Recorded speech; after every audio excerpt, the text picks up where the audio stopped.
കക്ക ഇറച്ചി ഇനി ഇറച്ചിക്കറി പോലെ വെക്കാം. വെളിച്ചെണ്ണ ഒഴിച്ചതിലേക്ക് പട്ടയും ഏലക്കയും ഇട്ട് കൊടുക്കാം. ഇഞ്ചി പേസ്റ്റും വെളുത്തുള്ളി പേസ്റ്റും ഇട്ട് കൊടുക്കാം. തേങ്ങാ കൊത്ത് കൂടി ഇട്ട് കൊടുക്കാം.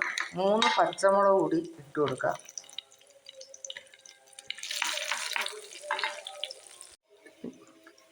പത്ത് ഉള്ളി അരിഞ്ഞത് കൂടി ഇട്ട് കൊടുക്കാം.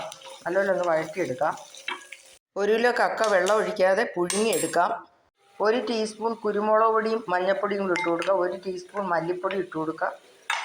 അരമുറി തക്കാളിക്ക് അരിച്ചത് ഇട്ട് കൊടുക്കാം.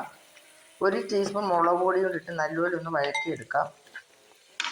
1 കപ്പ് കക്ക ഇറച്ചിയും കൂടെ ഇട്ട് ഒന്നുകൂടി വഴറ്റി 1 കപ്പ് വെള്ളവും കൂടെ ഒഴിച്ച് ഒന്ന് അടച്ച് വയ്ക്കാം.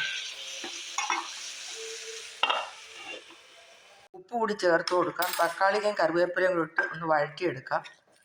ഇപ്പോൾ നമ്മുടെ കക്ക ഇറച്ചി റെഡി ആയിട്ടുണ്ട്.